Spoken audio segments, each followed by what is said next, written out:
Hello, humans. I am your host, Bradley Martin, and this is Clearing the Way, a resource for small business. I talk with sales and HR experts, other small business owners, and anyone else that can provide you with information to clear your way to success. My guest today is Evan Chambers, president at Chambers Insurance Agency. Evan graduated from Fordham University in 2014.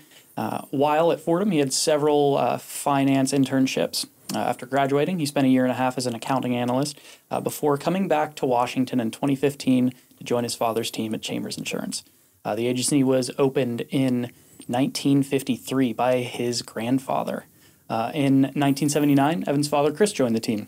When Evan joined in 2015, he focused on personal lines and brought his experience from the financial world to assist the company's accounting and technology. In 2020, his younger brother, Mac, joined the team. After his father's passing in May of 2021, Evan took over and became the third-generation president of the agency. Evan and I went to Trinity together. He graduated a year before me. We played basketball together. Our friend groups always had a little bit of overlap, so we spent some time together, but definitely weren't super close. And since then, I feel like it's kind of the same. Our circles still have a little bit of overlap, so we see each other occasionally, but this is one that I've kind of been looking forward to for a while. I thought this was going to be a good one, and I think there's a lot to learn here for anybody operating within a family business. So, Evan, thanks for being a guest on Clearing the Way. Yeah, I appreciate you having me. I've been looking forward to this as well. Very excited in the lead up to getting together with you. So, let's hash it out. I'm excited. All right. So let's start as we always do. So let's talk about school. So I brought up Trinity, and obviously you played basketball, but as a student, how were you as a student? Was there anything that you gravitated towards more than others? I guess let's start there. Right. So yes, I would say for the most part, school always came pretty easy to me. I definitely gravitated more towards, I've always been a big history buff and geography buff. My dad was very into those subjects as well. And when I was younger, we would, after homework or something, we would have these flashcards, and he would always test me out on the capitals of all these countries all over the world. So geography has always been something special to me. I was always a A-B student, mostly A's, and that carried over into college. But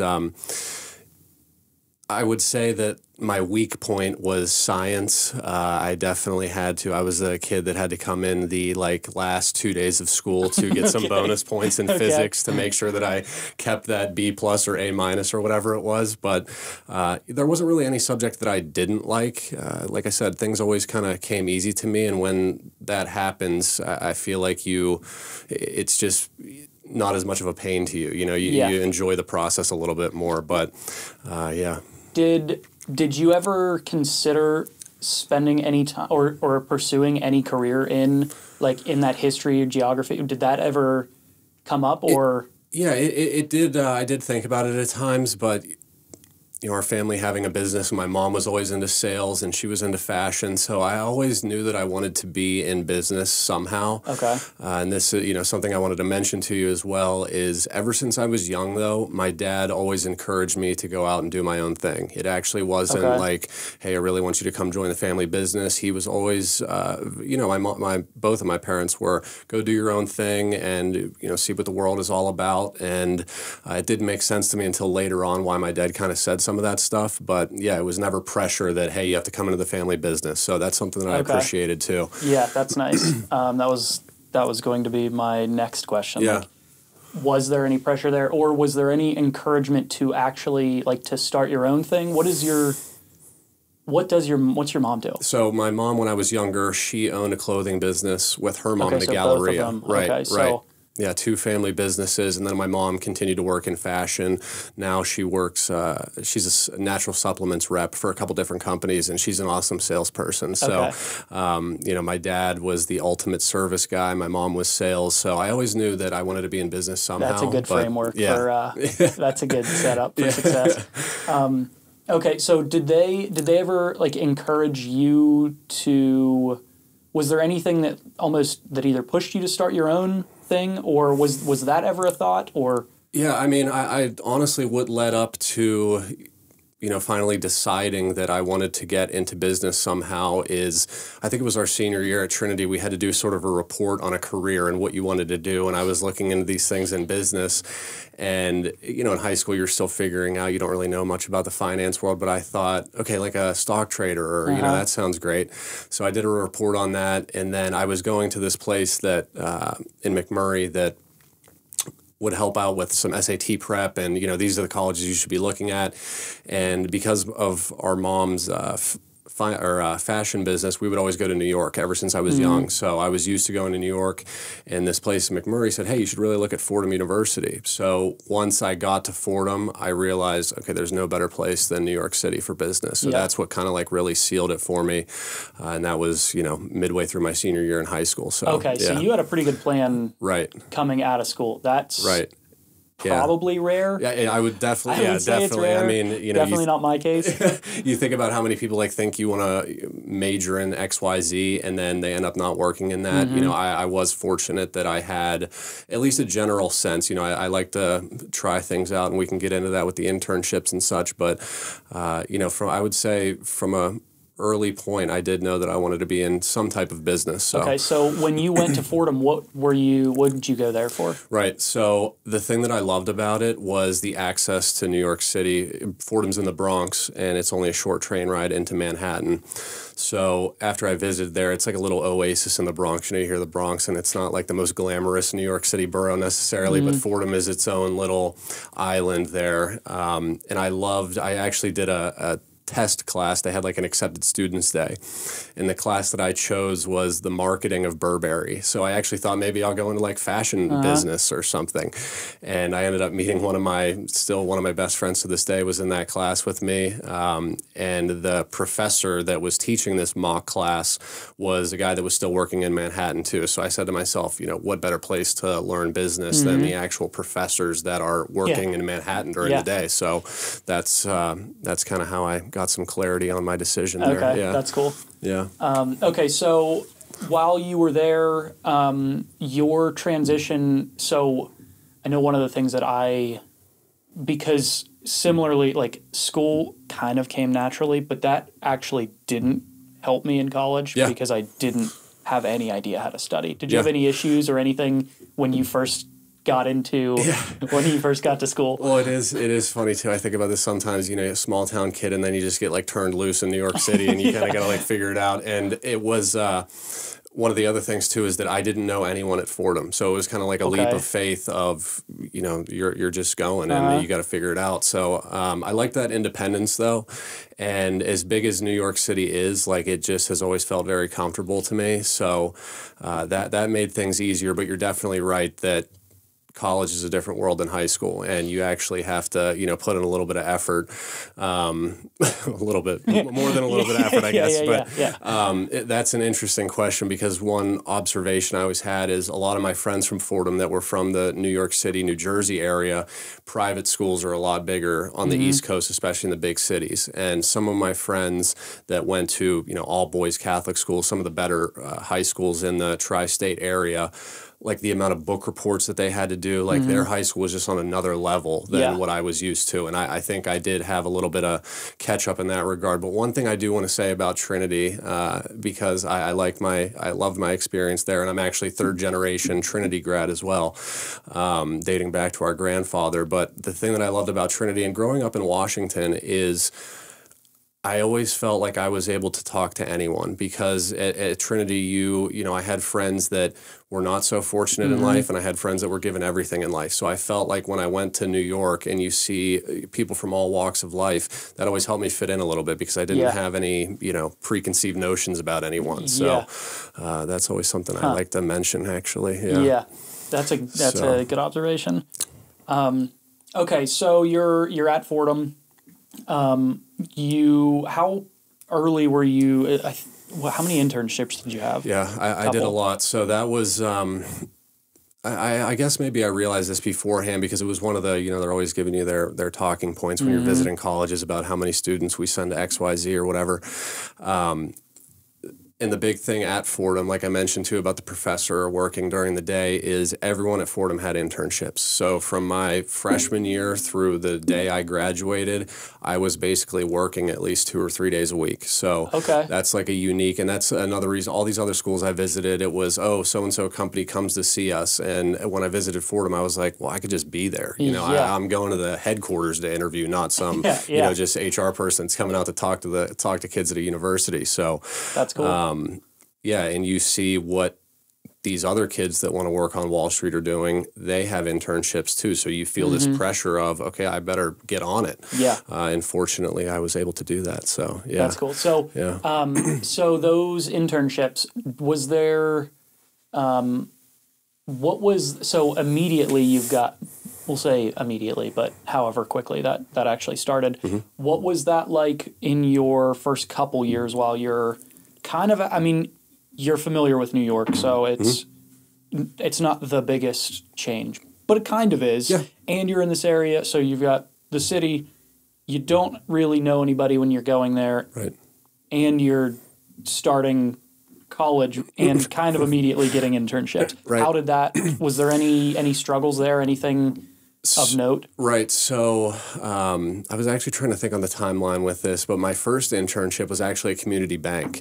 So before I went to New York, I already had something on my resume of, hey, here's what I've done. And it was, you know, I worked in like the mortgages department and just learned sort of the basics of banking. But I wanted to make sure I had something down so I wasn't just going in blind, because a lot of my friends at Fordham were from that tri-state area, and their, you know, uncle was a managing director at JP Morgan or whatever. Like I didn't have those connections that everyone else had. So I did try to get involved with, you know, business clubs, and being right there were a lot of companies always coming and interviewing kids, and hey, here's all these open positions. So with my first New York City internship, I actually got through my buddy that I took the Burberry marketing class with, and it was his cousin, and he ran what they call a prop shop, which is proprietary trading. So these guys are basically trading their own money or some client's money, and they're trading individual stocks every day. And that was none of these experiences I would change for anything, because it was truly like, it wasn't as extreme as Wolf of Wall Street, but it was truly like the essence of Wall Street, like this trading firm. And this is what really opened my eyes. And, you know, nobody can see, but here I have some notes in front of me here. This is one of the things that really, this experience prepared me for my future interviews and internships, is my cousin's, my buddy's cousin was running this place, and it was a big, he was one of the owners. They probably had, I want to say, like 50 employees, mostly younger guys, and it was a very, you know, big adrenaline type of people yelling at each other, and it was actually downtown in Wall Street. So he would interview college kids that wanted to come out to New York City and cut their teeth. And basically, I mean, kids would fly in from Cal Berkeley in San Francisco or all over the country and come in and walk into his office for an interview. And they would sit down, and we sat 2 seats away from him. So all the interviewers or the interviewees sat right next to me and my buddy. So we got to hear all of this. And these kids would fly in from across the country, and our boss, my buddy's cousin, would say to them, "Where did the S&P close yesterday?" And sometimes kids would stumble, and he would say, "Get the F out of here." Like, it was just, you know, these kids just spent money for a flight across country, and they get 5 seconds into the interview and they're getting booted out. So that was like the first eye-opening experience of like, wow, this is a different level. You know, you're not getting a second chance here. So, yeah. Okay. I mean, that feels like a pretty good way to start, though. I mean, if you don't know that, you're here, like, do a little work. Exactly. Do a little prep work. I don't need to waste any more of either of our times. It sucks that you flew out here. Right. Better luck next time. Right. Exactly. Yeah. So that was pretty eye-opening. It was very fun too. So yeah. Okay. Okay. That sounds, I guess, exciting is a good word for that. Yeah. Okay. So any other interesting or kind of things that happened in any of those internships that pushed you in one direction or another? Right. So I was of the opinion that when else am I going to get to try things than when I'm young? So I did try to diversify my internship experiences. After the stock market trading thing, I came back that summer, and my next internship was actually at a company in Washington that does repairs in steel mills. So one of the cool things was I got to both work in their office. And one of my favorite experiences, and my fiance is probably tired of me telling this story, but it is like such a nostalgic thing, is that I did get to work in 2 steel mills in Pittsburgh, the Edgar Thomson in Braddock and Clairton Works in Clairton. And I was the graveyard shift business manager for when they would have outages and such. And that was the first place that I learned you can't mess with people's money, because a lot of times as the jobs are going on, guys, like waves of guys get laid off. And if their check is a penny off, you're going to hear about it. So it was just me in a trailer in the middle of a steel mill working with like these guys. And that was an amazing experience. You know, being from Pittsburgh and being able to work in a steel mill is just like a nostalgic, cool thing. So yeah, that was cool. So that was the second one. Yeah. What the hell was that like going from? Okay, so you're now working. That sounds wild. Whoa. That is such a crazy transition. Yeah. Wait till we get from the hedge fund to Chambers Insurance Agency. But yeah. I've got some questions. Yeah. Okay. So that's okay. Yeah. So that's a little bit of a culture shock there. Yeah, definitely. But you know, you're working with salt of the earth people, and this is, you know, the types of one of the types of industry that drives this country, and it was just a very special thing to see. But I also learned a lot in just working with business executives and laborers, and you're working with all different types of people. But yeah, it was like cool. You park, and then you get on the school bus, and they drive you around in the middle of the mill, and you're driving past the smelter, and there's like liquid lava. You know, it's like a pretty cool thing. So yeah, but it was a big shock. So after that, did that kind of solidify, like, oh, I want to be doing, at least at the time, I want to be more in this, whatever you want to call that space. I want to be more in finance than working with businesses like that. Right. Did that kind of solidify that, or? Yeah. And you know, that was right after my freshman year. So I still wasn't ready yet to stay in New York over the summer. So, but it was a good option for, you know, in between and getting some more stuff on my resume. But yeah, as I often like to say, I would much rather be in like a glass box on Madison Avenue than, you know, I'm not really the steel toe boots type of guy, if you know me. So yeah, that makes sense. Okay. So eventually so there was 1 or 2 more after that? Was there anything that kind of further, you know, helped narrow the vision? Right. I did, over some short breaks, work at the Union Grill too, and that's what really gave me an appreciation for the service industry. And I love restaurants and love doing that, you know, trying new foods and such. So it was just really interesting to see such a busy restaurant, how it works behind the scenes. You know, that was a cool thing. I had an internship at Merrill Lynch. Didn't really love the advisor there, and it was a lot of cold calling. And so with each of these jobs, yes, I did learn, okay, that's not what I want to do, you know, and that's just as valuable as learning what you do want to do. So. Yeah, I feel like that, especially, I mean, you mentioned it at the beginning, like you knew you wanted to try a bunch of things. Right. Which I feel like is the only way, like, there are so many things that I didn't even know existed as either jobs or things that you could get paid for or whatever. It's like, I didn't know these existed until you just try a couple new things, and when you don't have any responsibilities, it's such a great time to do it. Right. It's like the worst thing that happens, I have to get another job next week. Exactly. What's the, like, not a big deal. You're not going to know unless you try it out. So, yeah. Okay. So that's, you didn't like that one. Right. Right. Just the environment there, the role, what was... Yeah, so it was at Merrill Lynch, it was just working for this advisor, and basically they had these leads lists, and it was just cold call these people, just this 20-year-old kid, just turn them loose to call all these lawyers in New York City and try to get them on the phone to speak to the financial advisor. There wasn't a lot of direction there. Okay. So... you know, I liked the environment and everything, but, you know, it just wasn't my cup of tea exactly. So, yeah. Okay. So eventually you're done at Fordham. Yep. And you're into your first actual job at that point. Right. Right. So Right. what were you doing? Right. So to go back a little bit, there is Fordham. Like just when I was starting there, started this new program that I was business admin with a concentration in finance. But if you took so many classes in alternative investments, you could get a specialization in alternative investments. So that's private equity, hedge funds, those types of things. I had a professor at Fordham that really took a liking to me. And one thing I did want to say while we're on the academic topic is, in college, I didn't get as good grades as I did at Trinity, but one thing that I think makes up for that is class participation. That's going to buy you some leeway with professors if you actually participate and pay attention in class. So that's a very important thing. But this professor that I had that was the head of the alternative specialization, he worked at a lot of big hedge funds. So he had connections, and he would bring them in directly to Fordham. And that's how I got linked up with the hedge fund that I worked at in Greenwich. Okay. Okay, so what was that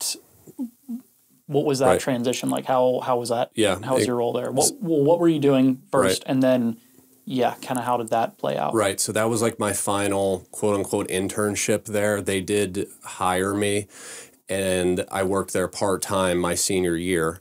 Okay. So it was nice, like knowing, I'm a couple months into my senior year and I already have a job lined up. That's it was pretty awesome. Yeah. So the hedge fund was in Greenwich, so it actually wasn't a very far train ride. It's probably half an hour north of the city. It was like, 20-minute train ride from Fordham. But, admittedly, I was not a trader at the hedge fund. I wasn't like a investment analyst or anything, but I wouldn't change my role for anything. I was actually a fund accounting analyst. And in the world, especially at this hedge fund, they did a lot of very specialized things. They actually described themselves as distressed credit, which would be bankrupt companies. They buy, equity or debt from those companies as they're undergoing financial troubles, or special situations, quote unquote. So basically, you hear this kind of stuff about hedge funds all the time, but this was like the ultimate. In our fund documents, the first page basically read, to summarize it, here's what we're going to try to do, but at the end of the day, we could do whatever we want with your money. So that is really, and you saw this reflected in the investments that they had. So my daily duties there were, the hedge fund had, I think it was $8 billion under management, and there were like 50 people working there. So it was pretty split, like what they call front of the office. So the actual traders and the analysts, that's front office, and then accounting and all those other types of roles are back office, quote unquote. So it was kind of split 50-50 like that. But even though it's $8 billion, that's not that many people. So you're actually getting to dig into some of this stuff, which I really appreciated and liked. And the financial products that they were mainly dealing with are not things that you're going to be able to buy on Robinhood. So it was really cool to see some of these things that you don't even know exist. And it just really opens your mind to all the stuff that's out there. So it was very cool. So a little peek behind the curtain a little bit there. That's kind of cool. Yeah, and I was mentioning to you beforehand that I do have an interesting story that I wanted to share. If everyone's watched that, the Bernie Madoff kind of documentary just came out on Netflix, and I think everyone's realizing how crazy that situation was. So one of the things that the hedge fund did, and I would imagine it's all wrapped up by now, so I don't think I'm divulging any trade secrets or whatever, but is basically, so let's say you were an investor with Bernie Madoff, right? And you had $1 million with him, and you thought it was invested in XYZ, and that was like your retirement fund.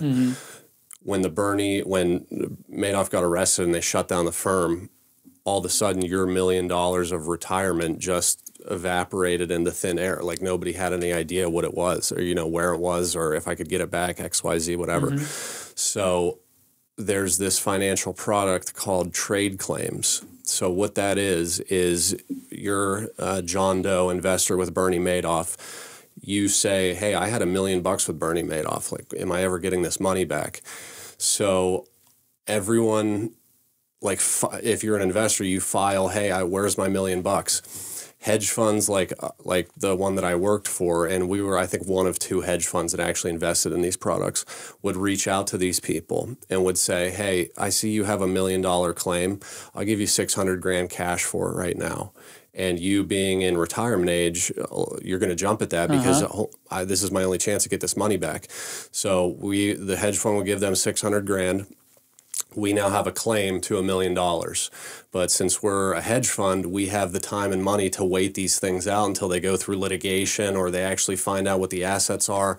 So it goes through litigation. The judge says, yeah, we found these assets. This trade claim is getting paid out $800,000. So you just made $200,000 because you just have the time and money to wait out, these things to shake out. So it was, but like I said, that's not something that you're going to call up your, your Fidelity guy and be able to put that in your portfolio. So everything from that to one of their other biggest investments was a casino in Macau.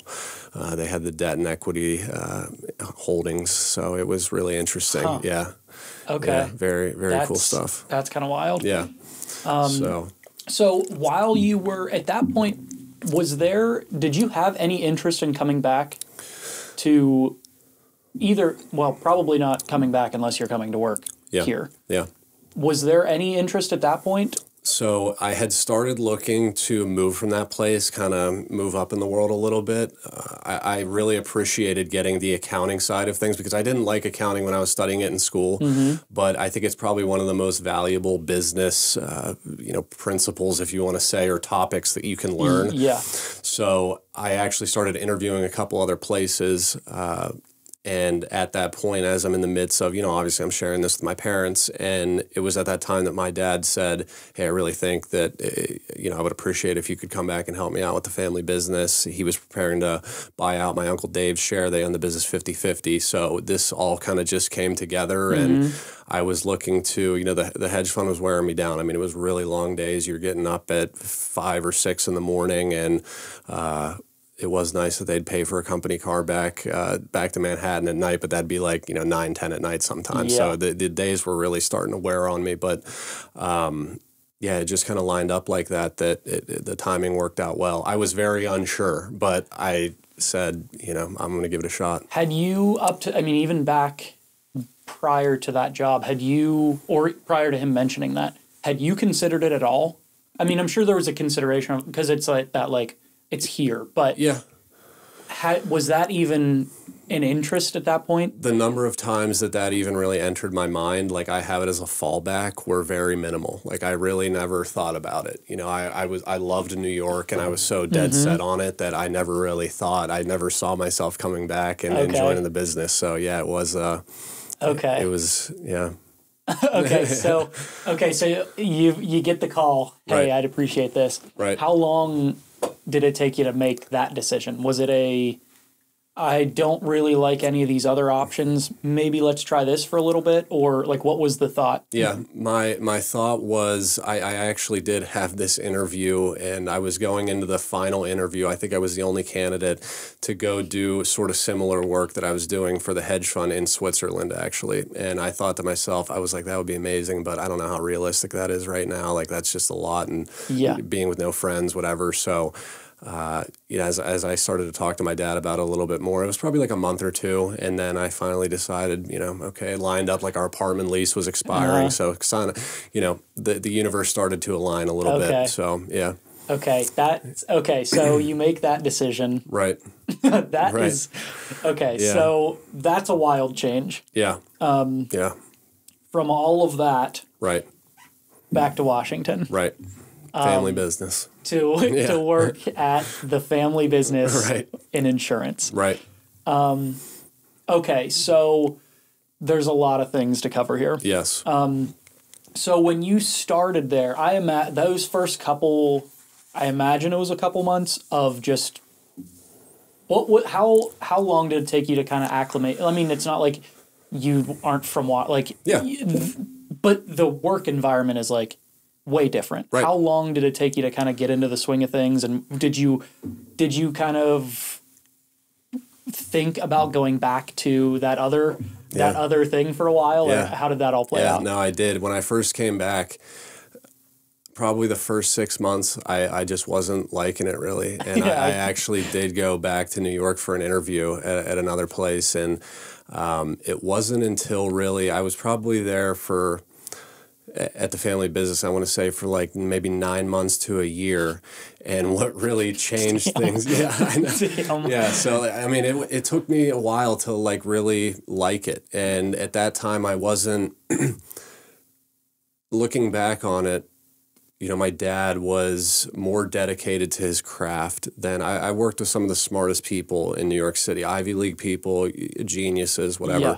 But I've never seen anyone more dedicated to their craft than my dad. So it took me a little bit to see that. But once I did, and the thing that springboarded my dedication to the business is it was on my birthday, and I was there for about 9 months to a year. And my dad had already bought out our Uncle Dave at this point, and at at my birthday dinner, my dad gifted me 10% of the company, and then I became like an owner in the business, and that's what really changed things for me, having that like ownership percentage. And I really felt, and plus I was starting to hit my stride a little bit too. I don't care what industry you come from, or, insurance is a thing that people don't really know about. I say this all the time, that it's probably the biggest industry that nobody knows anything about. Yeah. And I have a couple, reasons why I think that is. But, yeah, it definitely took me time to get rolling and get invested. So those first few months, what were some of the most difficult things adjusting to? Like, what didn't you like? Why did it take 9 months for you to finally be like, okay, this isn't the worst thing ever? Like, yeah, just the speed. I mean, on Wall Street, it's go, go, go, go, go. And insurance, it's, these things kind of take a little bit longer to go down, and plus, I mean, it's just funny, like I'm dealing with like balancing the books for $8 billion, and now I'm worrying about like a $23 car change or something, So it was two completely different worlds. But yeah, I think it just took time for me to, like, I was always the guy that said, I don't want to live in Washington forever. And now, like, I fast forward to where I am now, and I'm running my family business, and I'm president of the BDA in downtown Washington. And I always like mess with my fiance and say, now I'm going to be bugging you with my small town problems all the time. But it just, I don't know. It was such a big change because the two things were so different that it wasn't until I started to get some of my own customers and people got to know me, and it just took some time, like with anything. So when I'm sure, I mean, you were kind of in that fast-paced environment for probably the whole time you were in school. Right. So you've got, what, we'll say 5 or 6 years of just like go, go, go. Yeah. And now it's like, no, that's not how. Undo all that. Yeah, let's undo all of that. Right.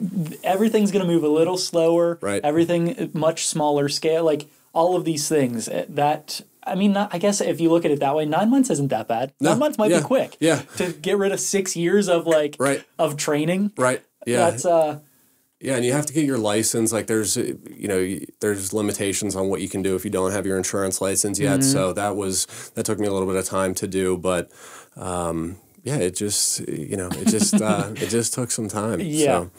Okay, so you finally get what were you when you first came back? Right. What were you kind of working on? Right. So I would say the basics that you learn in any person starting in insurance. It's easier to start in personal lines. So I was sitting with one of our longtime employees that was with us for probably 20 to 25 years, and she was just teaching me the basics, like here's how you do a car change, here's how you rent or rate a homeowner's policy. So just some of those basic personal lines things.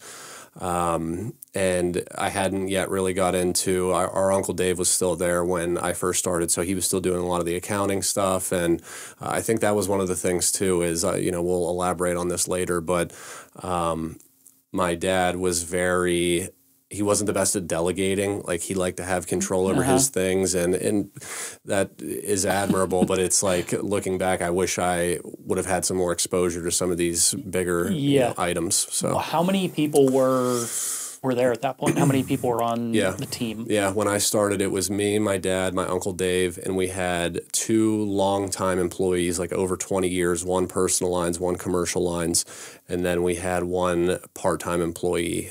So Okay. there was, 6 of us. Yeah. Okay. Yeah. Okay. So Yeah. that's wild. Right. Okay, so you're moving along there, you finally like it, you've now got 10%. That's pretty dope. Yeah. That in itself. Okay, so before that, before you're now a part owner of Right. this thing, Right. had you already started to kind of change over, or was that like, were you still kind of teetering on, I might be going somewhere else, I might not be? Had you already made that decision? Like, I'm here now. Right. And that kind of sealed the deal for you? Right. Yeah. I was really getting into it at that point, Okay. and then that was kind of just like the cherry on top. At that point, I wasn't going to leave, but it just like made me become that much more invested in the business. Like it really, really meant something to me now at that it's a point. piece, like, you're actually a part of this success. It's like, this means something to me now. Like, Right. It's always like if you can't expect employees to have the same dedication as the owners. Right. But now you're an owner. It's like, oh, wait. Right. Oh, wait, I have a say in the future here. And Yeah. that's a real. Like in your mind, it's like you go from I'm working for my dad to I'm working with my dad. Yeah. Like that's kind of what changed in my mind for me, So when that happened, did your relationship and the way that you were working together change at all? Or it more so changed as we had people retire, when my Uncle Dave left, and then probably a year or 2 after that, one of our longtime employees that was in personal lines retired. And then at that point, I really became like our personal lines manager. I was really the only person, me and one of our part-time employees were doing all the personal line stuff for the most part. So, yeah. Okay. Yeah. Okay, so everything kind of, a little bit more responsibility, but were you involved in any, were you involved in any larger decisions that were you being consulted, if you will, for any of that stuff at that point? Or Right, slowly but surely, this is probably, I want to say, at least over 2 years, getting into the 3 years that I've been there. I went to a conference, and it was young insurance people conference or whatever, and that's when I saw this company that does websites for insurance companies, and ours desperately needed updated, and we actually became one of their first 30 customers. So we have like our monthly fee locked in for life, but that was the website was the first big thing. Actually, if any insurance people are listening to this, I don't know. But so when we have all these policies, they download into our management system, into the centralized portal. Our employees were manually doing all renewals, endorsements, whatever. So, okay. Yeah, Okay. We'll talk a little bit about some of my dad's God. stuff too. But that was like a massive, because that's a lot of work that's taking up your time during the day, just manually doing these changes that can automatically just come through. So, my dad and my uncle, both older guys running the business, and our employees had been there a long time too. So it was kind of like I was trying to delicately change things without getting everyone mad at me. Yeah, how were they receptive to that, or how did you? Yeah, I would say they were receptive once they realized, okay, this is actually lightening my load, and I can do some of these other things that are more important. So nothing was ever really met with harsh resistance, I guess. Okay, so that's nice. Good. Right. I'm sure it was that. Okay, that's good. Right. That's good. Right. The people retiring helped that situation a little bit. Okay. But I just lost my thought there, but as people retired, it made it easier for me to just sort of, because we were smaller and nimble, so we can make these changes a little bit easier. Yeah. Yeah. Okay. And when you bring these, like, we'll use that as the example, so we're not manually inputting everything. When you bring that to your dad, what was the reaction? Like, because if he has his hand in everything still. Right. And they've been doing it for the same way for however many years. Like, how how difficult was he to get on board for that? Right. So that part was not as bad as some other things. I mean, Okay. he was open to that because I think he did see the value in it. It was... My dad wasn't the most tech-savvy human on earth, but he did get better, and he was always open to things that I suggested, so I'm grateful for that. But to give every business person, and again, if there's any insurance people listening, an idea of like what we're working with here with my dad, he believed that he was faster on a typewriter than using, like, I'm not kidding you. He believed he was faster with a type. And I'll tell you, he was damn fast on his typewriter. So he believed that he was faster doing it that way than, like, typing in a fillable form. Okay, so that, God. yeah. Okay. So that's what we're dealing. And actually, we still have the typewriters in our office, and Mac and I like using them when we type like envelopes and stuff. So I think it is like a nice classic touch. But doing full, I'm talking 20-page insurance applications on a typewriter, like, and That is wild. Yes, it was wild. But you know, he had such an amazing mind that he could literally, you could ask him any customer and he would tell you, yeah, they renew in June and here's a story about their whole extended family. And he wasn't like a savant of math, but he just had an amazing mind like that could just recall things. And yeah, that's what made him great is, yeah. That is so wild. Yeah. So when I tell people that everyone dies at the typewriter thing, yeah. So was that like, did he ever convert to the new system? Or? Sometimes he did. I mean, yeah, he was doing some of the apps on, like the fillable forms or in Word or PDF or whatever it might be. But yeah, that was still his preferred method. So he would do it and then he would scan it into himself and then send it out to the insurance companies. Yeah. That's hilarious. Yeah, huge applications. That is so funny. Yeah. I probably shouldn't say that for some of our customers think we're outdated, but no, we're on board now. So, but okay. That's hilarious. Yeah. Okay. So I go from Wall Street to typewriter. Typewriter, That was a big change. Right? That's our preferred. Okay. Right. Okay. So 9 months, honestly, not that bad. Yeah. For you to for considering all of that to finally like kind of slow down and get on board. Right. Okay. Right. That's right. I could see how that would be a little bit frustrating when you're first joining. Yeah. Okay, so you're a couple years later, a little bit more responsibility. What was, you're still 10% at that point? Yeah. Okay. Yeah. Was there any tension with any of, I guess probably not because he had his brother with him for a while, right? So, years. So it's not like he wasn't used to having somebody else with a say. Right. But was there any tension? Because now I imagine there's something weird about having your son be that second person now. Right. Was there any like weird tension during that time? Or maybe not tension. Maybe tension isn't the right word, but no, Yeah, I get you. I think honestly he was just grateful to have me there. Like, I don't want to say we grew apart, but, I had just spent the last 6 years or five or 6 years of my life away from my family, basically, only seeing them a couple times a year. So being able to work 5 feet away from him, we were closer than ever, you know, and I feel like we were a pretty good team because I was helping him with some of those things that were like a pain point for him. But yeah, I mean, we never really, I'm sure we had a couple arguments here and there, but yeah, he was always very receptive to change, which was fortunate. Yeah. Well, and I'm sure as somebody coming without the experience and coming from the experience that you just came from, you've got so much to kind of add. Right. Now, obviously it has to be done kind of tactfully, but but you've got so much, you're not stuck in the ways of this is how we do it. Right. So you have a lot of, you just have a different perspective. Right. You can kind of come in and, hey, have we thought about this? Have we thought about this? Exactly. Yeah, when you haven't had anyone come in like that and sort of open your eyes to what else is out there, I think even small things like, at the hedge fund I became obsessed with Excel. That's all you work in every day. So even things like sending simple proposals to customers, about, hey, here's your premium last year, here's your premium this year. Like he was just doing those really on either like a Word doc or in a sheet or on his typewriter or whatever.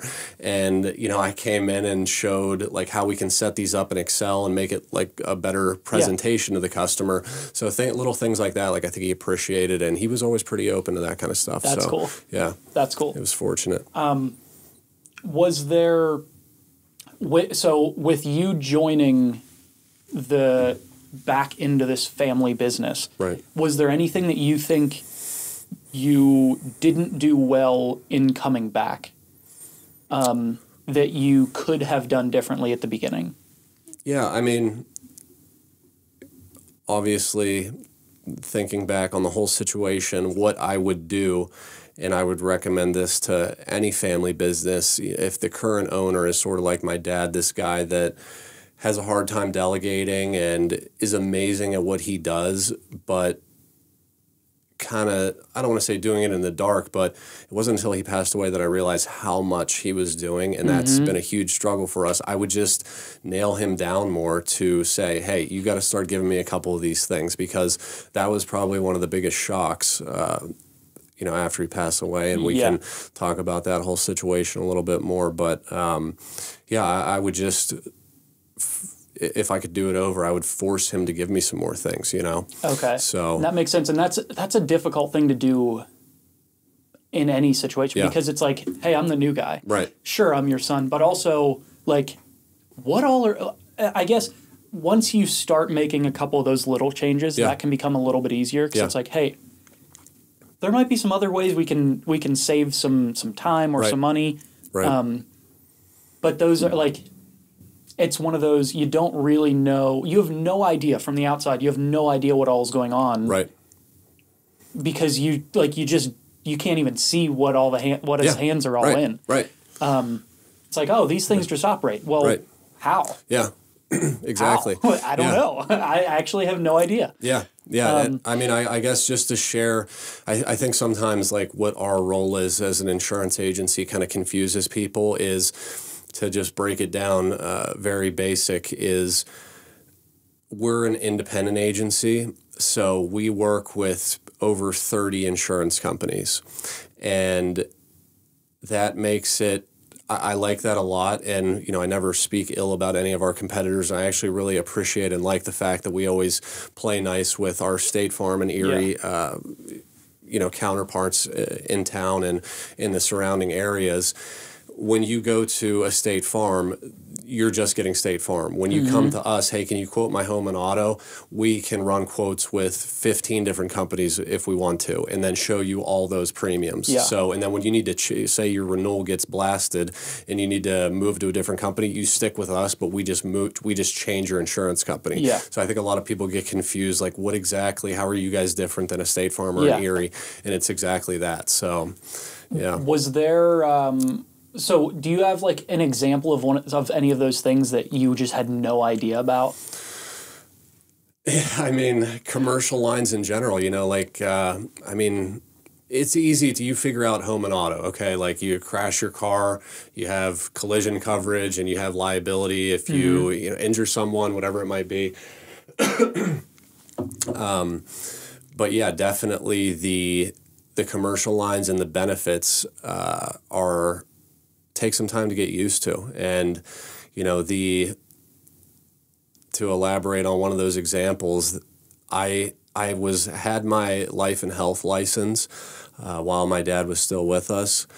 Once he passed away, the very first health insurance renewal that I worked on in my life was for one of our biggest customers with over 100 employees. So, normally you'd start out with like two people in a group or something. So this is my first ever health insurance renewal, and it's over 100 employees. Like, that is a lot. Oh my God. Yeah. Okay. But at the same time, there's no better way to learn than to get your hands on it. So I'm grateful for that as well. But it was like stuff like that. There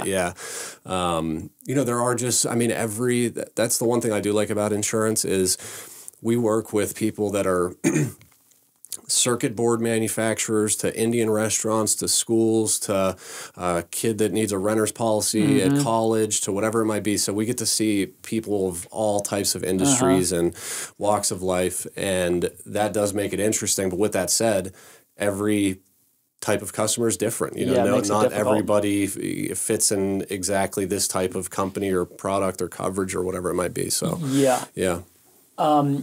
Okay. So, all right. Yeah. All right. So we've got COVID coming up. Yep.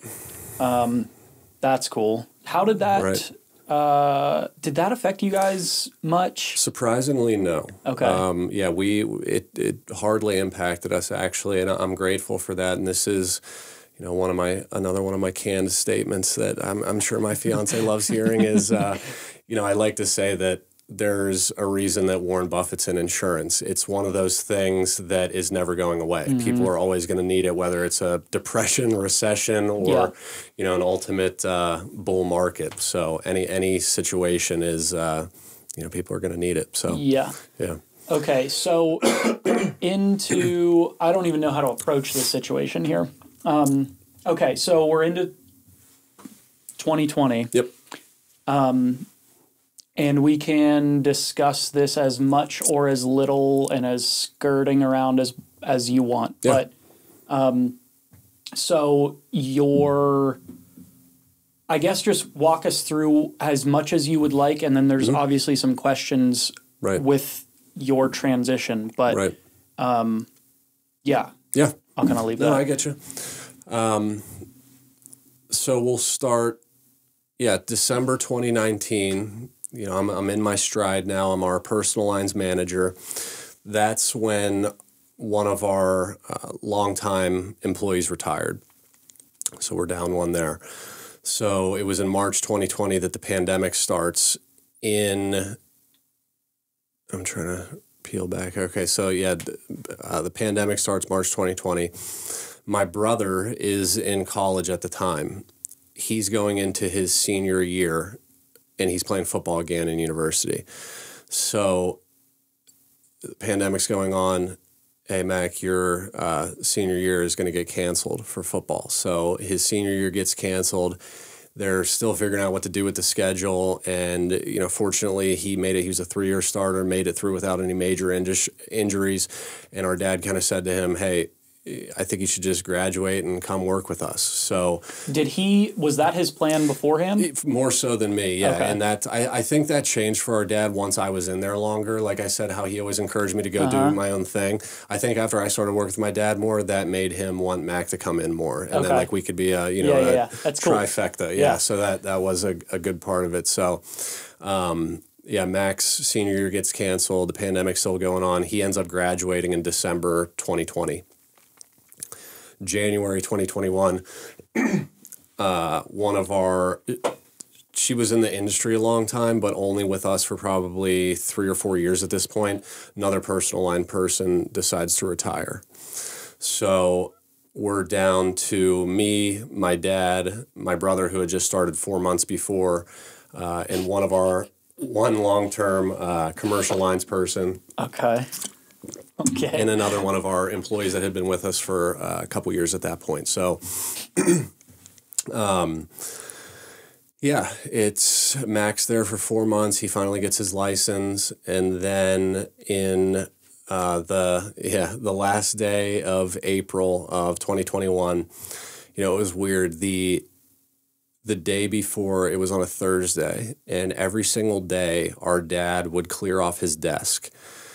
And when he was done with whatever he needed to do, but every single day his desk would be cleaned off. The Thursday, he says to me, hey, I'm not feeling too great. I got to leave a little bit early. And he leaves. I go back to look at his desk, and he hadn't filed everything away. And that's like the first time I knew, okay, so he must not be feeling well. Something's going on. So that night, he's in like such pain. My mom has to call the ambulance. He is in the hospital the next day, and it was, I just, all of us thought like, okay, it's just going to be whatever normal procedure or, whatever it might be. And then I'm leaving, my brother and I were in the office. I didn't even go to the hospital that day because it was like, it's no big deal. He just wasn't feeling well. What was he what did they take him in for? I think at this point they did know, I can't remember if they knew or not that he had a kidney stone because he was having like extreme back pain right there. So that's like what ultimately generated the ambulance call and everything. So he's in there the next day, and this is on Friday, and one of our biggest customers was renewing. This is on April 30th. One of our biggest customers is renewing 5/1. And just for all the listeners too, this is like the first time I've publicly spoken about this, so I'm going to try to keep it together, but it's, I think, kind of a therapeutic thing for me to, say all this out loud for the first time. But he calls me, this is like right before noon, and says, we're talking about like a couple work things, and I can hear that he just doesn't sound well. And he says to me about this big customer, he said, make sure you get insert customer renewed. And I said, yeah, no problem. I got it. And he said, I know you do. And that's the last thing he said to me. So, yeah. So then, then after that, it was, he was had a emergency surgery that day, and this, like, we didn't even realize this at the point. I'm leaving work to go home, and our mom calls. This is like 6 p.m. or whatever, and I'm on the highway. And I just am going to include this part of the story because it's like an analogy to how my life has been ever since. But our mom calls and, lets us know, hey, something happened with your dad and you need to get to the hospital right now. So I'm driving on 79 and I just passed the racetrack road exit, like right before Houston, if everyone knows where that is. So my mom calls and says that, and I do a U-turn on 79, and I'm going 130 on the highway trying to get to the hospital. I wouldn't recommend this to people because I hate to break it to you that you driving like that is not going to, do anything for the medical professionals helping your loved one. So, but I say that because I feel like ever since that moment, my life has been going at 130 miles an hour. So, it was about 2 weeks after that, he passed away, and it was a situation that I wouldn't wish on the most horrible humans on earth. So, yeah. During that time, my brother and I are going to the office every single day. We would go to the hospital after work. And, it's like, I think some people are like, how didn't you take that time off or whatever? It's like, thinking about it, that's what he would have wanted us to do, is to continue working like that because that's how he was. So, yeah. At that point, was there any indication of, so you said 2 weeks later. Yeah. That's wild. Yeah. Was there any indication of like a positive like you like to think that it's positive, but it was pretty clear from like the first time that we saw that it wasn't, like it's wishful thinking and you get like some signs or whatever. But yeah, it's pretty horrible to, watch not just your parent, but like, I was like actually trying to think of like a football analogy, and it's like that Thursday, imagine, everything is normal one day. And then the very next day, you lose your quarterback, your head coach, and your GM, like, all at the same time, So, we didn't really get to do, I guess I should say before this, too, one thing that I was going to mention that I think is incredibly important for family businesses is when you're doing succession planning, I mean, how morbid is it or difficult is it to talk to your father about his own mortality, you know, but that's unfortunately the reality of the situation when you have a family business. Like, you have to talk about these things. And my dad, the thing that he would always say when we would talk about this is, you know, the day if I ever get hit by a bus, that's what he would always say, if I ever get hit by a bus. So, you know, I said this in the eulogy, is he would make that statement, but it never made it any easier the day the bus came down the road, you know? So, yeah, it was difficult. And I mean, yeah, but you have to have those discussions, because once that person isn't there, whatever their word is, or these things have to be recorded, because it's just such a, especially when it comes at you like that. Like, we didn't have the opportunity to do, you know, hey, Mac, here's what you're going to do from now on. Hey, Evan, here's how you do X, Y, Z. Like, it was just one day he was there, next day was not. So, yeah, it was a lot. Okay. Yeah. Okay. So you said during those 2 weeks, Right. you're going to work, definitely not like everything's normal. Yeah. But like pretending like it is. Yeah. Oh, our dad's just in the hospital. You know, we're just handling this for him right now. Like, we didn't really let on what the situation was. Yeah.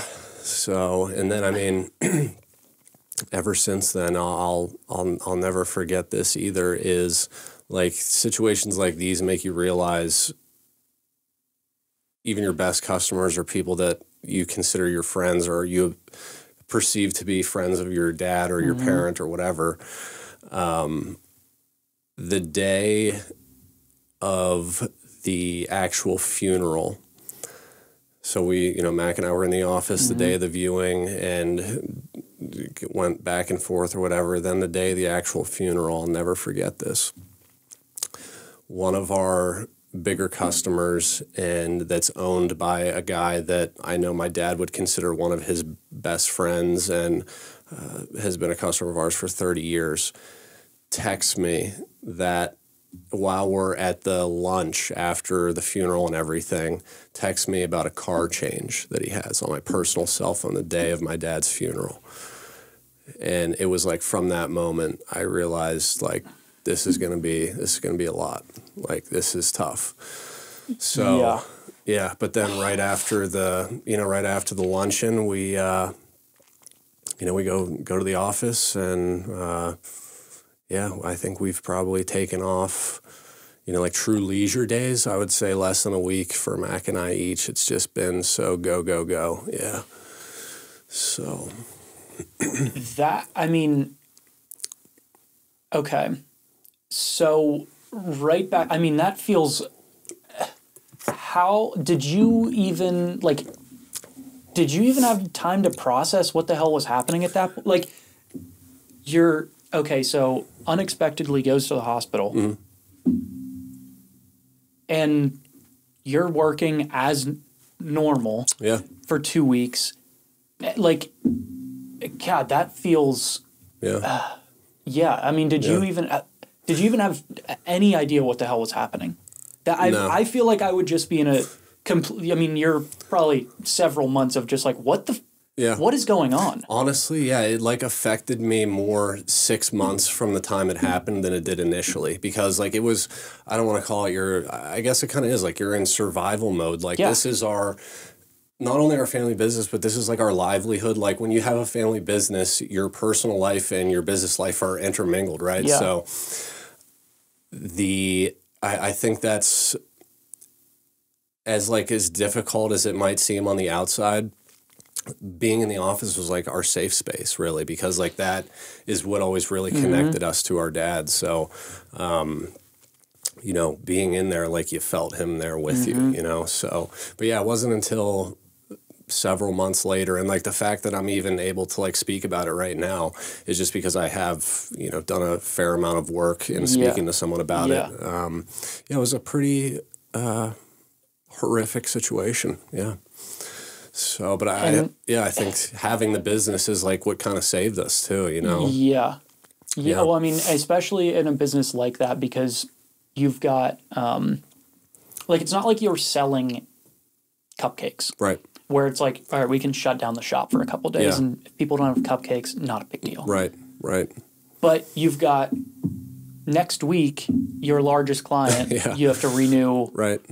the insurance. Right. And everybody else, the day of okay, yeah, I get it, but Yeah.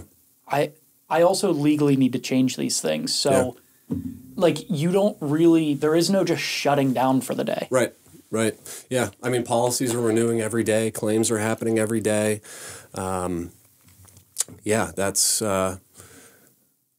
And like I said, too, I think the thing that makes it a little bit, quote unquote, easier to process for me is that I know that's what he would have wanted us to do. So that helps things a little bit, too. Yeah. But, you know, certainly I would say that in the months right after it happened, we're just so focused on, okay, like we got to make sure everything is, you know, there aren't any lapses and yeah. And you've got Mac, who is basically brand new. So it wasn't even like, you can't even like split days where it's like, hey, take over today. Right. I got tomorrow. Like, right. God, that had to have been. Yeah.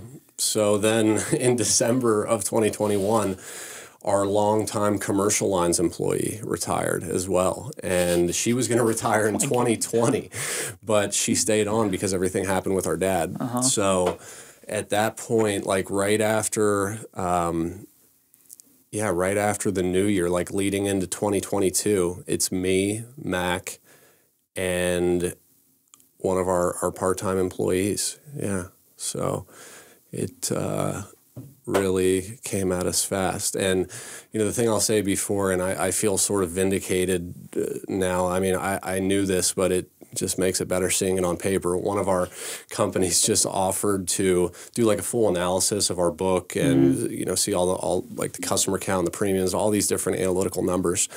And the amount of a typical agency that has as many customers and as much what we call written premium as we do typically has 6 employees. So we're like down to, you know, at times down to 2.5 and, you know, at times up to like 4. So, but yeah, I mean, yeah. Okay. I mean, yeah. I guess that's positive. Yeah. Right. I guess we can take that as a win. Right. Right. Okay. So you mentioned you had tried to have those conversations before. And you mentioned his jokes, but did you, obviously you aren't going to be prepared for something like that. Yeah. But how unprepared were you, I guess, is maybe a better way to approach it. Like, yeah, there's a lot of things that you didn't know he was doing. Yeah. And you were trying to have those conversations. Did they go well before? Or, I mean, it's such it is an uncomfortable thing to talk about. It's like, but obviously it's important. Yeah.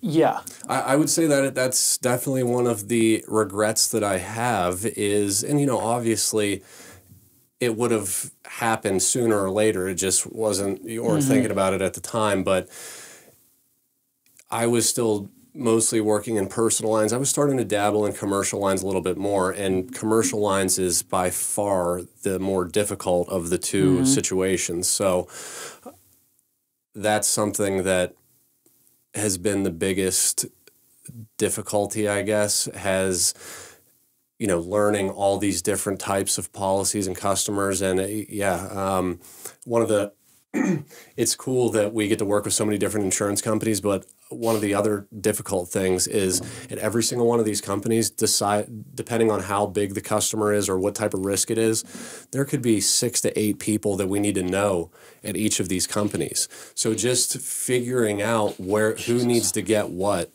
has been like an extremely time-consuming thing. I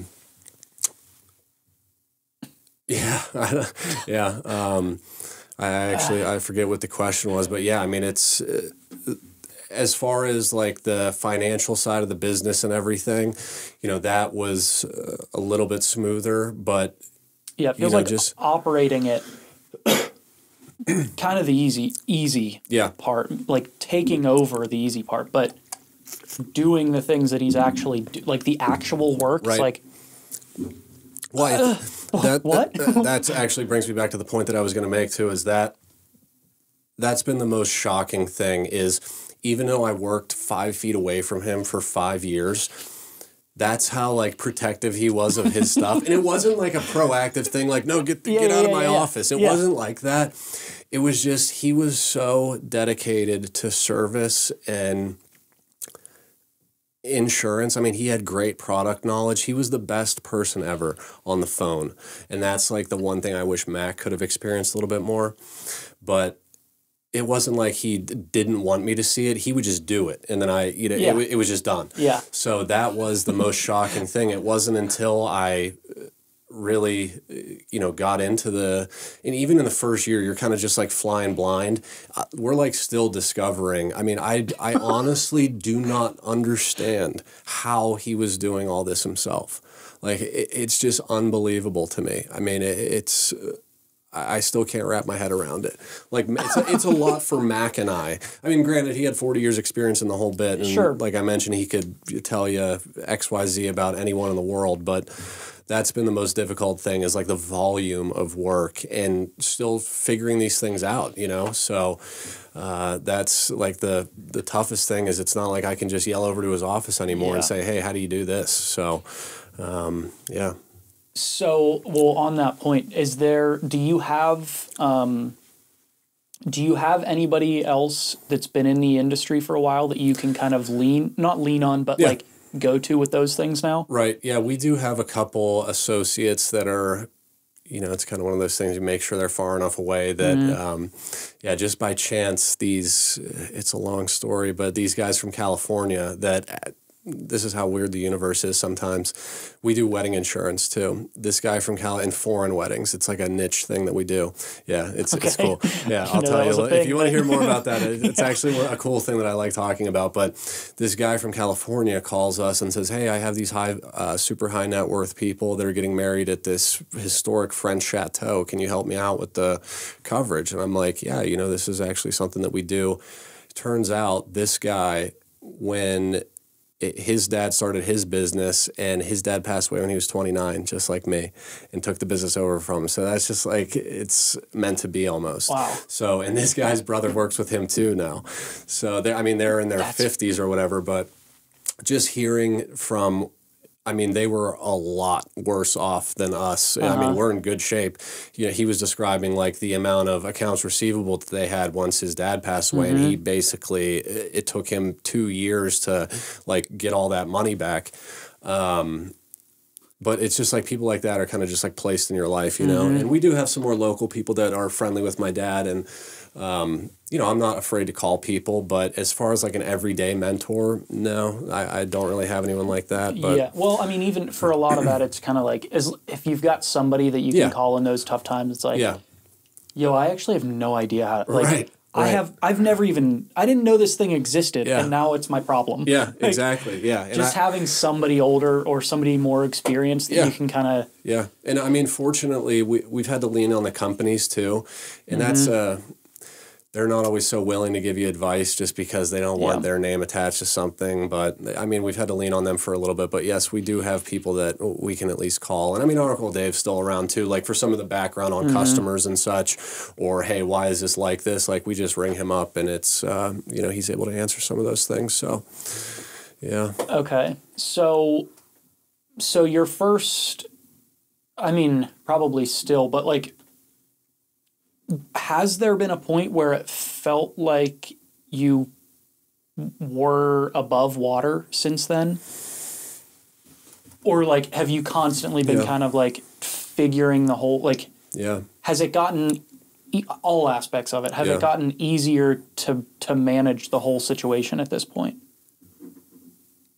It's gotten easier because we have a better understanding of what needs done. The volume of work is still a challenge, though, just because in that period when our dad was in the hospital and everything, we just got really backed up from that.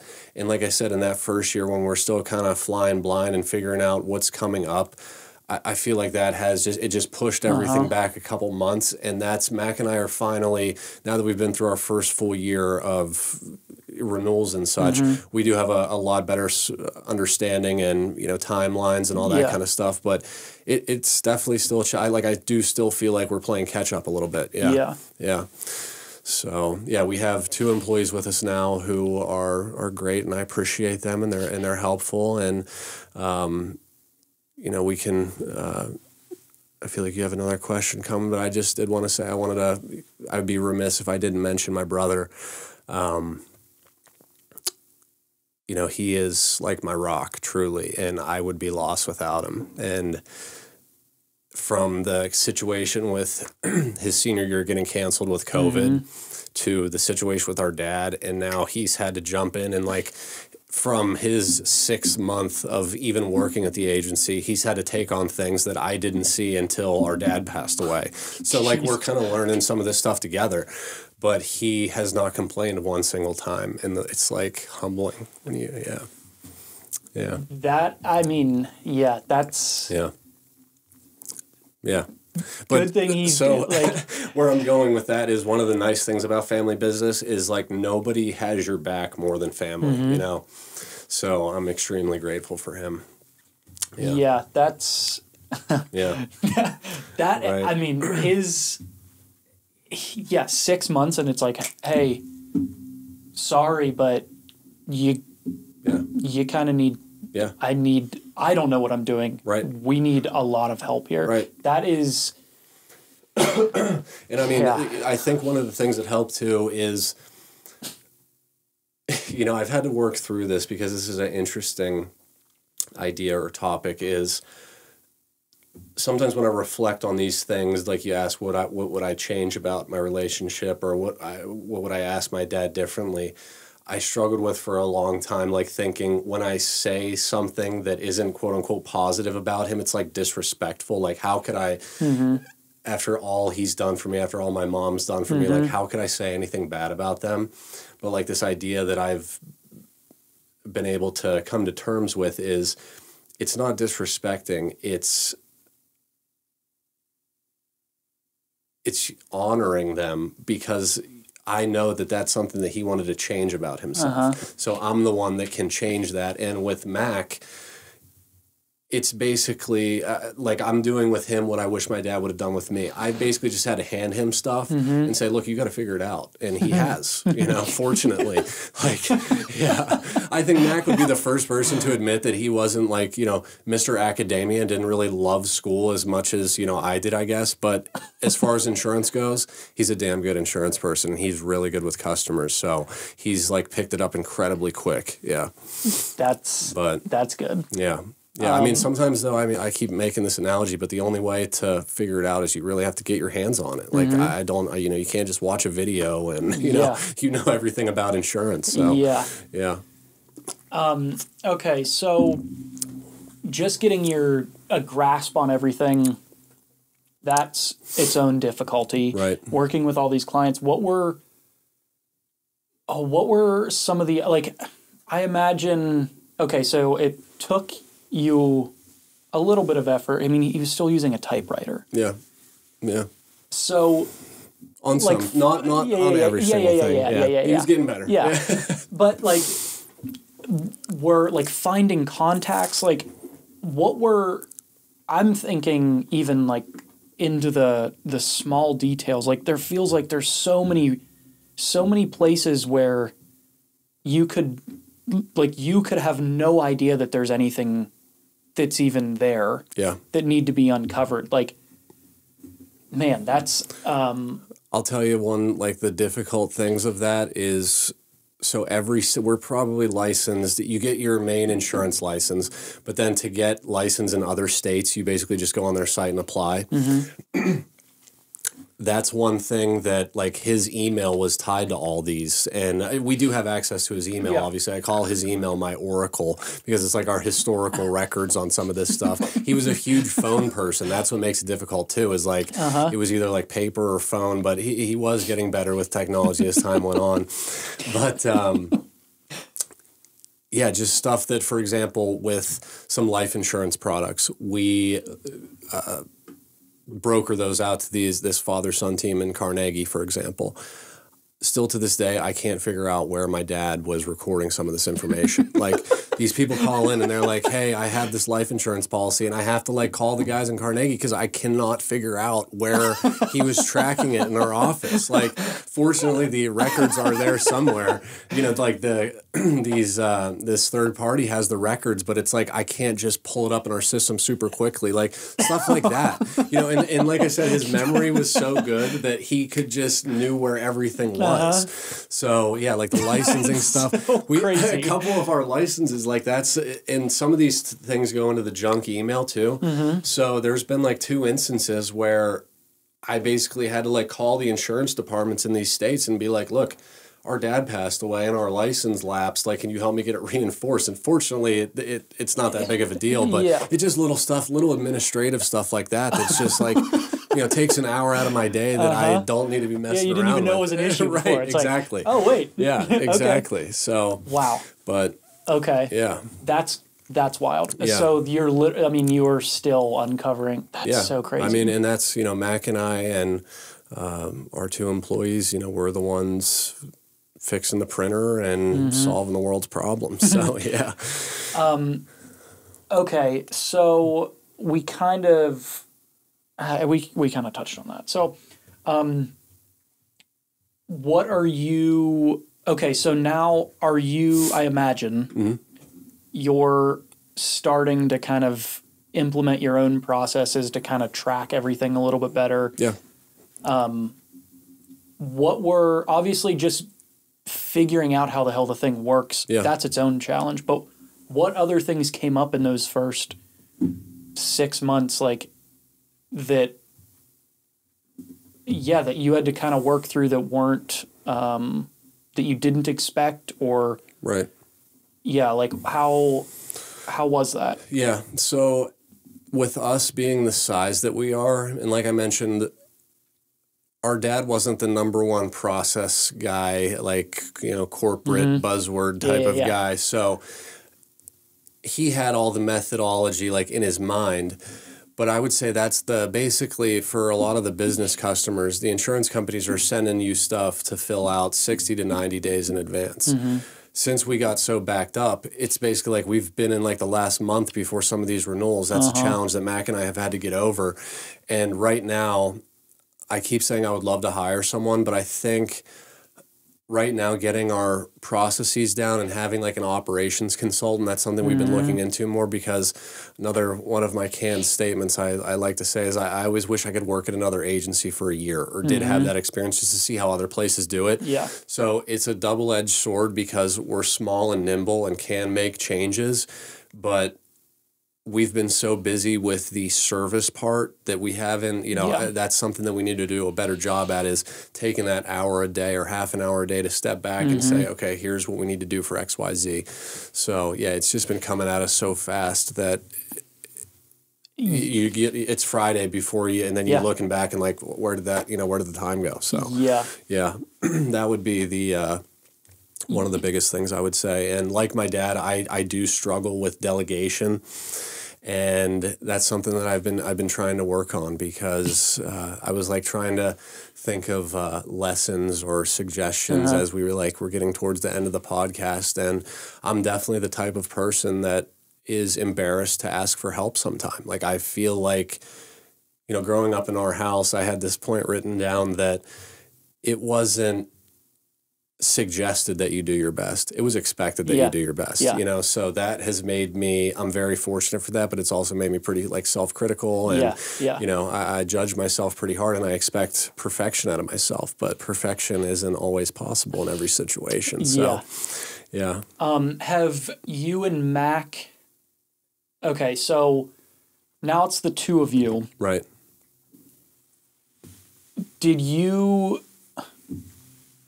Okay, so you just lost your dad, and now you're both in this industry that neither of you have spent really any time, and you're in charge now. Have you guys had any difficulty not working together, but in general with that same tension I mentioned earlier? Like, has there been any difficulty in that, and how are you adjusting to having him now? Right. Right. It's interesting because I was kind of an only child for 6 years. Yeah, we have a big gap between us. So I was an only child for 6 years. Matt comes along, and then when I went to college, he was basically an only child for 6 years. So we were never super close, I would say. But now that we've been working together like this, we're closer than ever. And I would say he's one of my best friends, besides my brother. So fortunately, yeah, he's pretty easygoing. And it takes a little bit to rattle him. Okay, so unfortunately, fortunately, we haven't really had any major discussions. But one funny thing about a family business is, since it's your brother, you can yell over there and say, "What the F did you do on this?" It's not like you're going to talk to employees like that. But we can sort of hash it out in a more casual way. And I do enjoy working with him. So we have no major disagreements. Okay. Yeah, that just seems like the fact that you're able to work through, because you've got that. It's just like the most imperfect storm. Yeah. He's new. Yeah. You haven't been doing this for a while, or for that 4 long. or 5 years. Yeah. It's like, sure, but you also didn't really have your hand in anything. Right. You've got the stress and the grieving and all of that going on. Right. And you've got all these customers that need, that feels like it's like the most imperfect storm. It's like, that is such a horrible situation. Right. And the fact that you guys have been able to kind of handle it as best as possible and keep everything moving along. Sure, is that the best way to handle things? I don't know. Yeah, but it keeps things moving along, and it's like you mentioned, without that, then what? Then if you don't have that thing that's kind of holding you together during that time, maybe it doesn't go, maybe things aren't as good as where they are now. But that's... I think one of the things that helped us, though, is that since our dad was so dedicated to the business, our customer retention, and I'm extremely grateful for all of our customers and hanging in there with us over the past, year and a half, 2 years that it's almost been. The work that our dad did and our uncle and our grandpa before us has made our customers extremely loyal, and that's helped them.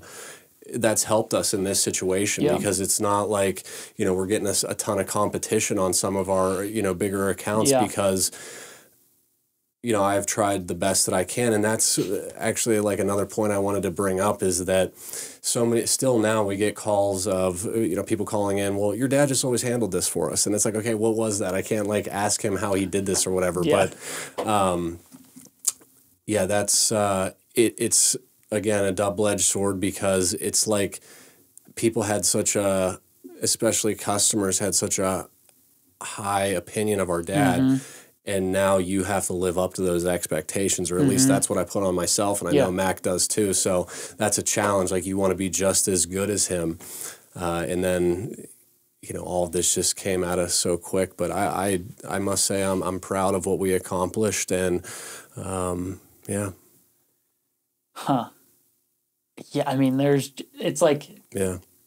there's so much there. It's the fact that you guys have been able to keep it all moving. Yeah.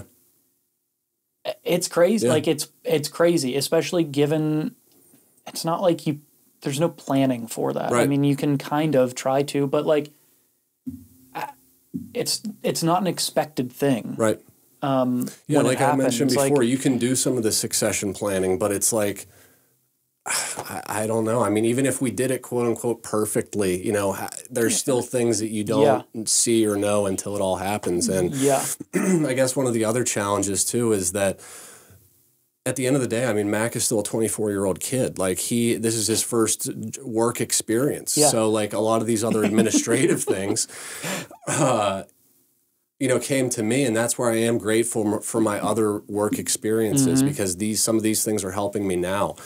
And just getting a new attorney, getting a new accountant, these are all things that need done while we're trying to do all the servicing of customers. So I'm very confident that the lessons we've learned in the past year and a half are going to have already helped us tremendously. Yeah. But yeah, it's Okay. Fortunately, we love it. So that makes it easier too, is that we do, getting to talk to all different types of people. And, the thing that I like about insurance as well is ultimately when you break it down, and I feel like this is a lot of industries, is the end goal, or what people really care about is you're helping people in what may be their worst day, month, year, whatever, and that's when they have a claim. So, you can kind of be like a psychologist most days. Yeah. Some people think we're their accountant too, but that's another discussion for another day. So, yeah. Okay. Yeah, I mean, I feel like there's probably a lot of like the finer details we could go into, but there's just, is there, I mean, like you said, even if you planned everything perfectly. Yeah. I guess the key is, like you brought up earlier, is just you got to have those discussions early. Right. Is there anything that you didn't expect in taking over that has come up? Obviously, like the actual work side, but is there anything that has come up that you weren't expecting? Wasn't expecting. And no is also... Yeah. Well, I mean, it's just interesting that as you go along, just things like hiring and, I mean, going back to the point about our dad, not only replacing your dad / your best friend, but literally your most valuable employee. Just you lost all those things at the same time. So trying to, I mean, there's something new every day, it seems like. Honestly, that's probably cliche, but yeah. And trying to grow the business, and like I mentioned, the first year we were really, I don't want to say treading water, but just making sure everyone had their nobody was lapsed. Just getting, and I had this joke in the first year that the past 2 years, especially with like inflation, have kind of been rough for insurance pricing. It's gone up a little bit. So some of the first times I'm speaking to these customers, I would always joke, it's like, hi, I'm Evan and a lot more money. Nice to meet you. So it's like, I would like joke with the companies, like, can anyone just give me a flat renewal that I could just say, hey, great news. You don't owe any more than you did last year. So just stuff like that. It's like, you're trying to make a good impression and hey, you owe $5 more grand than you did last year. Thank you. So Okay. Yeah, that's cool. That's a great intro. Right. Really break the ice with that. Yeah. Okay.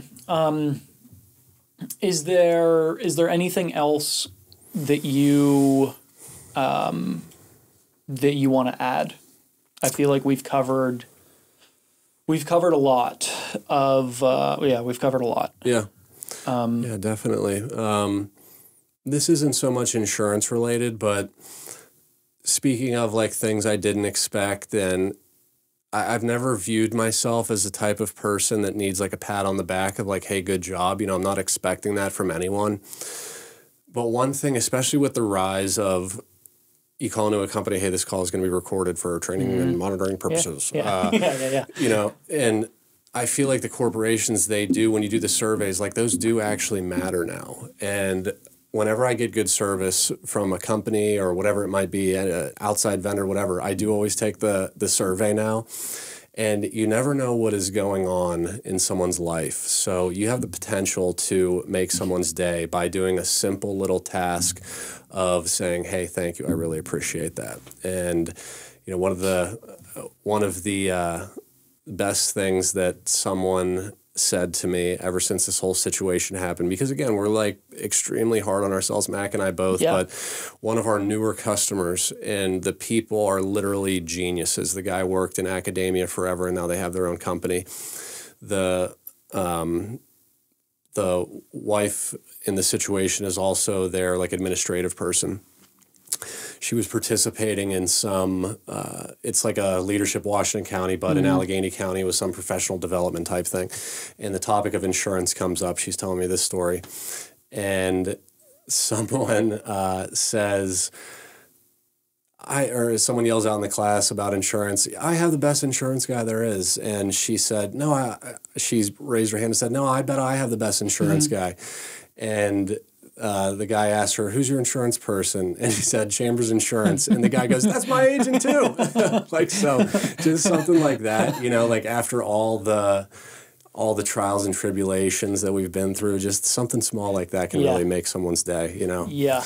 And I like especially when you're dealing with, well, in all cases, but especially with the small business, like, it means a lot. Yeah. It means a lot. Yeah. I got to hit you with one more canned statement before we go here is that I like to say that insurance is one of those necessary evils in life. It is something that you may pay for your entire life and potentially never have to use.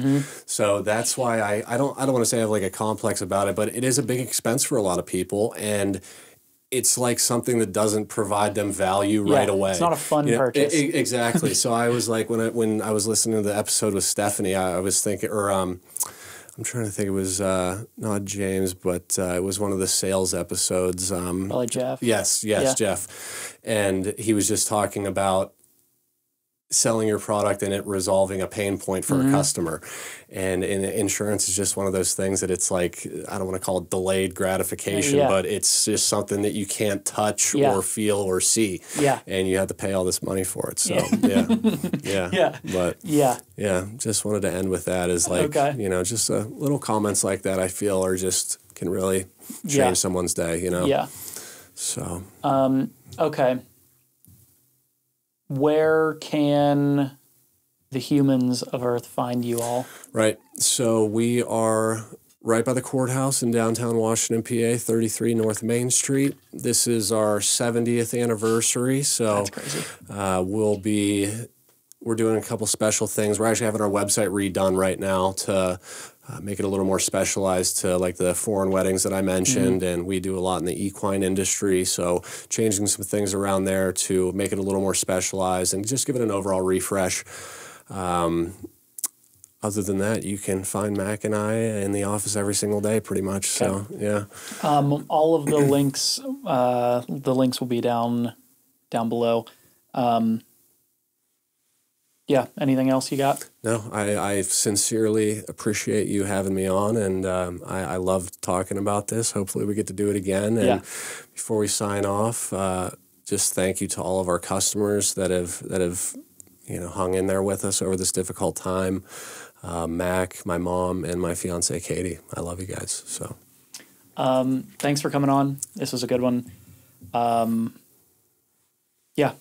Till next time.